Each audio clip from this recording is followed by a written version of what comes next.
ہیں کہ کچھ پوٹلی میں ایک کپڑے میں انہوں نے پتھر وغیرہ رکھ کر لپیٹ دیا،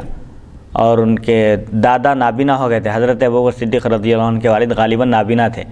تو پوچھے کہ ارے تمہارے لیے بھی کچھ رکھا ہے یا نہیں ابو بکر نے؟ تو انہوں نے وہ پوٹلی ان کے سامنے کی تو ہاتھ لگا کر دیکھا، چلو ٹھیک ہے تمہارے لیے دینار درہم اشرفیاں رکھ کر گئے ہیں۔ تو یہ ان کے صاحبزادیوں کے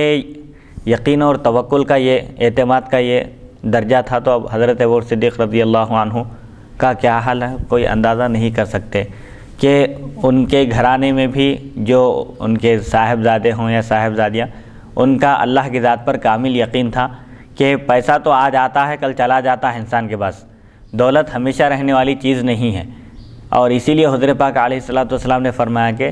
لوگ یہ سمجھتے ہیں کہ کسی کے پاس زیادہ پیسہ ہے، مال و دولت ہے تو غنی ہے سمجھتے ہیں، مالدار وہ نہیں ہے۔ حدیث شریف میں ہے لیس الغنی عن کثرت العرض، زیادہ ساز و سامان کا رہنا یہ مالداری نہیں ہے، بلکہ ولکن الغنی غنی النفس، اصل نفس کا بے نیاز ہونا ہے۔ پیسے نہیں ہیں لیکن انسان کا دل بے نیاز ہے تو وہ غنی ہے، مالدار ہے۔ سبحان، کسی کی طرف میلان نہیں ہے، دل میں خیال نہیں ہے ارے کوئی مجھے تحفہ دے دیا تو اچھا ہے، کسی کے پاس سے نظر پیش کر دی گئی تو اچھا ہے، فلاں بادشاہ کے پاس سے مجھے کچھ انعام ملا تو بہتر ہے۔ یہ لالچ، طمع، حرص جس کے دل میں نہیں ہوتی وہ اصل غنی ہے۔ اگر کسی کے پاس پیسہ ہے لیکن اور پیسے کی حرص ہے تو وہ مالدار نہیں ہو۔ کثرت ساز و سامان کا نام مالداری غنا نہیں ہے، بلکہ اصل دل بے نیاز رہنا۔ جیسے حضرت غوث اعظم رضی اللہ عنہ کا ایک واقعہ ہے کہ آپ تجارت بھی کیا کرتے تھے، آپ کے تجارت کا جہاز، سمندری جہاز روانہ ہوا تھا، آپ کو اطلاع ملی کہ آپ کا وہ سامان سے لدا ہوا، تجارتی سامان سے لدا ہوا جہاز، لدانا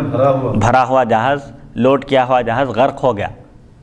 تو ڈوب گیا ہے۔ تو حضرت غوث اعظم رضی اللہ عنہ اپنے دل کی طرف نظر کیے اور فرمایا الحمدللہ۔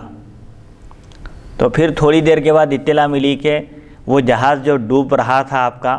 اللہ کے فضل سے اب پھر وہ ساحل کی طرف روانہ ہو چکا ہے اور غرق ہونے سے، ڈوبنے سے بچ چکا ہے، محفوظ ہو کر پھر ساحل کی طرف جا رہا ہے۔ پھر جب دوبارہ آپ کو اطلاع دی گئی تو آپ نے پھر الحمدللہ کہا۔ مریدین کو حیرت ہوئی کہ بھائی ایک مصیبت آئی تو اس وقت بھی الحمدللہ کہے، اور پھر جب مصیبت سے چھٹکارا ملا یعنی پھر ایک خوشخبری ملی تو اس وقت بھی الحمدللہ کہے، دونوں میں فرق کیا ہے؟ حضرت غوث اعظم رضی اللہ عنہ سے پوچھا گیا تو آپ نے فرمایا کہ جس وقت مجھے اطلاع دی گئی کہ میرا سامان سے بھرا ہوا جہاز، تجارتی سامان سے بھرا ہوا جہاز ڈوب گیا ہے، تو میں اپنے قلب کی کیفیت ملاحظہ کیا، دیکھا کہ کہیں دل بے چین تو نہیں ہے، جیسے عام طور پر ہمارا حال ہے عوام الناس کا، بلکہ سب کا یہ حال ہے کہ جب کوئی نقصان کی اطلاع سنتے ہیں تو ایک دم پریشان ہو جاتے ہیں اور قلبی کیفیت بدل جاتی ہے۔ بعض لوگوں کو تو ہارٹ اٹیک آ کے مر بھی جاتے ہیں۔ ہاں، تو ایسے مختلف قسم کے، لیکن حضرت غوث اعظم رضی اللہ عنہ فرماتے ہیں میں نے دل پر نظر ڈالی اور دیکھا کہ دل کی کیفیت تو نہیں بدلی ہے، الحمدللہ دل بالکل مطمئن ہے، اللہ کے فیصلے پر راضی ہے،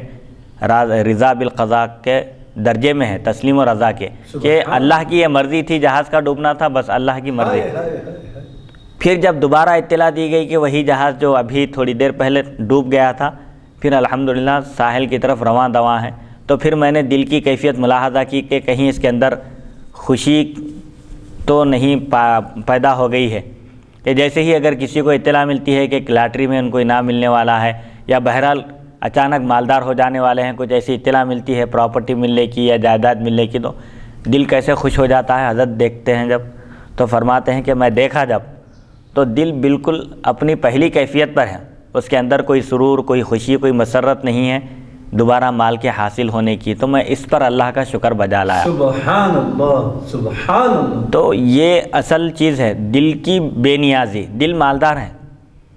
چاہے ساز و سامان رہو مت رہو، ایک غریب آدمی ہے لیکن کسی سے اس کو کوئی طمع نہیں ہے، کوئی حرص نہیں ہے، لالچ نہیں ہے، بس اللہ تعالیٰ نے اس کو جو عطا کیا ہے اسی پر قناعت کرتے ہوئے زندگی گزار رہا ہے، تو حقیقی معنی میں یہ غنی ہے، یہ مالدار ہے۔ پیسہ رکھ کر بھی لوگ لالچ، حرص، طمع رکھتے ہیں اور مالدار ہونا چاہتے ہیں اور زیادہ سے زیادہ پراپرٹی بنانا چاہتے ہیں، یہ اصل مالداری نہیں ہے۔ تو بہرحال سر اس حدیث میں تعلیم دی گئی ہے امت مسلمہ کے لیے کہ اگر تم جو ہے وصیت میں کچھ کرنا بھی چاہتے ہو جی تو ایک حصے کے اندر ہی کرو، جی، مکمل ایک حصہ بھی کرنا بہتر نہیں ہے، جی، زیادہ سے زیادہ ایک حصہ کر سکتے ہو، 1/3 وصیت کرنا ہے، 1/3 وصیت کر سکتے ہو، لیکن بہتر یہ ہے کہ 1/3 سے کم ہی کرے تو اچھا 1/3 سے کم، اگرچہ کہ اربوں خربوں روپے ہی کیوں نہ رکھے ہوئے ہوں۔ اور یہ درجہ بدرجہ ہے، پہلے تجہیز و تکفین کی جائے گی، اس کے بعد میت کے قرض ادا کیے جائیں گے۔ اگر بیوی کا مہر باقی تھا وہ شخص، تو مہر بھی چونکہ قرض ہے جو ادا طلب ہے، ادا کرنا واجب ہے، تو مہر بھی ادا کیا جائے گا، اور دوسرے اگر قرض ہوں تو وہ بھی ادا کیے جائیں گے۔ تیسرے نمبر پر غیر وارث کے حق میں اگر وہ وصیت کیا تھا تو وہ وصیت کے مطابق جس کے بھی حق میں وہ وصیت کیا تھا اس کو 1/3 مال دیا جائے گا، اور اس کے بعد اگر بچ جائے گا تو پھر غربا اور فقراء کا بھی حق ہے۔ ایسا نہیں ہے کہ بھئی ورثہ کو دینے کے بعد کچھ بچے ہی نہیں، اور ایسا بھی نہیں ہے کہ پورا مال ورثہ کو دے دیا جائے، بلکہ ان کا جو حصہ مقرر ہے وہ دینا ہے۔ وہ چھوڑ کر اگر کوئی شخص اللہ کی راہ میں خرچ کرنا چاہے، مدارس کو دینا چاہے، یا کسی بھی قسم کے مد میں خرچ کرنا چاہے تو اس کو شرعاً اجازت نہیں ہے۔ شرع میں درجہ بندی بتائی گئی ہے کہ پہلے کس کا درجہ ہے پھر کس کا درجہ ہے۔ جیسے حضور پاک علیہ الصلوۃ والسلام نے ایک حدیث شریف میں ارشاد فرمایا کہ وَابْدَأْ بِمَنْ تَعُولُ، پہلے گھر والوں کا حق ہے جو تمہارے زیر پرورش ہیں، جو تمہارے زیر کفالت ہیں، پہلے اپنے گھر میں چراغ جلانا ہے، بعد میں دوسروں کی فکر کرنا ہے۔ تو یہ اعلیٰ درجے کا جو توکل ہوتا ہے وہ تو صحابہ کرام کا توکل تھا کہ خود بھوکے رہ کر دوسروں کو کھلاتے ہیں۔ یہ ایک مومن کی شان بھی یہی ہے کہ خود بھوکا رہے لیکن اپنے پڑوسیوں کا خیال کرے، رشتہ داروں کا خیال کرے، اور دیگر محتاج اور مسکینوں کا خیال کرے۔ ایک مومن کے ایمان کا تقاضا ہے یہ، اور احکام کے لحاظ سے، درجہ بندی کے لحاظ سے جن کا پہلے حق ہے ان کے بارے میں پوچھوں گی قیامت کے دن، ورنہ کیونکہ کلکم راعٍ و کلکم مسئول عن رعیتہ، اس کی رعایا میں اس کے زیر پرورش جو لوگ ہیں پہلے جن کا حق بنتا ہے، اگر ان کی پرورش صحیح نہیں کیا، ان کی تربیت صحیح نہیں کیا، کھانے پینے کا انتظام نہیں کیا، تو پھر قیامت کے دن اس سے پوچھ ہوگی۔ بہرحال حضور پاک علیہ الصلوۃ والسلام اس حدیث شریف میں اس صحابی کو یہ وصیت فرما رہے ہیں، یہ تاکید فرما رہے ہیں کہ اپنے رشتہ داروں کو محتاج اور تنگ دست چھوڑ کر جانے سے بہتر یہ ہے کہ تم ان کو بے نیاز کر دو، غنی کر دو، ان کا جو حق ہے ان کو دے دو۔ اس سے ہو سکتا ہے کہ وہ لوگوں کے آگے ہاتھ پھیلانے سے بچ جائیں، خود مکتفی ہو جائیں اور کچھ روزگار سے وابستہ ہو جائیں۔ 1/3 کو بھی آپ نے فرمایا کہ یہ بھی زیادہ ہے، اسی لیے فقہاء کرام فرماتے ہیں کہ 1/3 سے بھی کم وصیت کی جائے تو بہتر ہے، مستحب ہے۔ اس کے بعد حضور پاک علیہ الصلوۃ والسلام فرماتے ہیں تم جو کچھ بھی خرچ کرو، یہاں تک کہ ایک لقمہ اٹھا کر جو بیوی کے منہ میں ڈالو اس کا بھی تمہیں اجر دیا جائے گا۔ یعنی مومن کے جو کام ہیں اللہ سبحانہ و تعالیٰ کے حکم کے مطابق، اس کے احکام اور حضور پاک علیہ الصلوۃ والسلام کے ارشادات کے مطابق جو ہوتے ہیں، ہر کام اس کا شریعت بن جاتا ہے، ہر کام اس کا صدقہ اور نیکی بن جاتا ہے، بشرطے کہ وہ شریعت کی روشنی میں ہو، شریعت کے مطابق ہو۔ اسی لیے فرمایا کہ اپنے ہاتھ سے اپنی بیوی کو جو ایک لقمہ کھلاتے ہو تم، وہ بھی نیکی میں شمار کیا جائے گا، اس کا بھی تم کو اجر ملے گا۔ سبحان اللہ۔ فرماتے ہیں میں نے عرض کیا یا رسول اللہ صلی اللہ علیہ وسلم میں ہجرت سے پیچھے رہ جاؤں گا، یعنی مدینہ طیبہ نہ جا سکوں گا؟ تو آپ صلی اللہ علیہ وسلم نے فرمایا اگر تم میرے بعد رہ جاؤ گے اور رضا الہی کی حصول کے لیے کوئی کام کرو گے، اللہ کی خوشنودی حاصل کرنے کے لیے، تو تمہارے درجات بلند ہوں گے، اور امید ہے کہ تم میرے بعد، اور یقین ہے کہ تم میرے بعد زندہ رہو گے، یہاں تک کہ آئندہ کچھ تم سے فائدہ اٹھائیں گے اور کچھ نقصان، یعنی تمہاری وجہ سے کچھ لوگوں کو فائدہ ہوگا، اور جو تم سے حسد کریں گے، دشمنی کریں گے، وہ نقصان اٹھائیں گے۔ اس کے بعد حضور پاک علیہ الصلوۃ والسلام اللہ تعالیٰ سے دعا کرتے ہیں کہ اے اللہ میرے صحابہ کی ہجرتوں کو پورا فرما، قبول فرما، اور انہیں ایڑیوں کے بل نہ لوٹا، یعنی انہیں دین اسلام سے نہ پھیر دے، دین اسلام پر ثابت قدم رکھ۔ لیکن سعد بن خولہ کا افسوس ہے، رسول اکرم صلی اللہ علیہ وسلم کو ان کے مکہ مکرمہ میں انتقال کرنے کا دکھ تھا۔ اس باب میں حضرت ابن عباس رضی اللہ عنہما سے بھی روایت مذکور ہے، یہ حدیث حسن صحیح ہے، اور حضرت سعد بن ابی وقاص رضی اللہ عنہ سے دیگر سندوں سے بھی مروی ہے۔ اہل علم کا اس پر عمل ہے کہ آدمی کے لیے 1/3 سے زیادہ کی وصیت کرنا جائز نہیں، 1/3 سے زیادہ کی وصیت کرنا جائز نہیں ہے۔ جائز نہیں کا مطلب یہ کہ حرام کے زمرے میں ہو، حرام نہیں کہہ سکتے بھئی، جائز نہیں ہے، درست نہیں ہے، ایسا نہیں کرنا چاہیے۔ اگر اس سے زیادہ کی وصیت کریں گے تو وہ نافذ بھی نہیں ہوں گی۔ اگر کوئی شخص کسی کے حق میں کل مال کی وصیت کر کے بھی مر جائے تو کل مال نہیں دیا جائے گا، اس مال کے 3 حصے کر کے 1 حصہ دیا جائے گا، کل مال پورا مال، پورا مال۔ بعض علماء نے 1/3 سے کم کی وصیت کو مستحب قرار دیا، کیونکہ نبی اکرم صلی اللہ علیہ وسلم نے ارشاد فرمایا کہ 1/3 بھی زیادہ ہے، لہٰذا 1/3 سے کم کی وصیت کرنا مستحب ہے۔ حضرت سعد بن ابی وقاص رضی اللہ عنہ کو حضرت پاک علیہ الصلوۃ والسلام فرمائے کہ یہ مجھے یقین ہے کہ تم زندہ رہو گے فتح مکہ کے بعد، سن 8 ہجری کے بعد بھی۔ تو حضرت پاک علیہ الصلوۃ والسلام کو اللہ تعالیٰ نے اس بات کا علم عطا فرمایا تھا کہ کون کب انتقال کرنے والا ہے۔ مسلم شریف کی ایک حدیث ہے، جنگ بدر ہونے سے پہلے حضرت پاک علیہ الصلوۃ والسلام بتاتے تھے صحابہ کو کہ فلاں کافر یہاں مرے گا، فلاں کافر یہاں مرے گا، جگہ بھی متعین فرما دیے تھے۔ تو صحابہ فرماتے ہیں جنگ ہونے کے بعد ہم نے دیکھا کہ حضرت پاک علیہ الصلوۃ والسلام جو لکیر کھینچے تھے، جو جگہ بتائے تھے، کوئی اس سے 1 انچ بھی آگے نہیں بڑھا۔ تو یہ حضرت پاک علیہ الصلوۃ والسلام کو اللہ تعالیٰ نے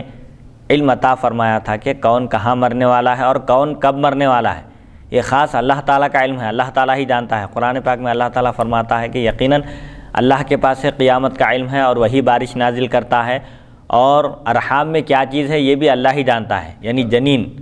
ماؤں کے پیٹوں میں کیا ہے، جو عورتیں پریگننٹ ہوتی ہیں ان کے پیٹ میں کیا ہے، اس کا بھی اللہ کو علم ہے۔ ما فی الارحام کا علم بھی اللہ ہی کو حاصل ہے، اور کون کہاں مرے گا یہ نہیں جانتا۔ ایک شخص پیدا ہوا ہندوستان میں لیکن اس کا انتقال ہوتا ہے مکے میں،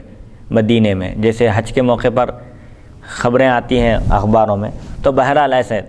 تو موت کا علم بھی کسی کو نہیں ہے، کون کب مرے گا اور کہاں مرے گا یہ کوئی نہیں جانتا، لیکن اللہ تعالیٰ نے حضرت پاک علیہ الصلوۃ والسلام کو یہ بھی علم عطا فرمایا تھا۔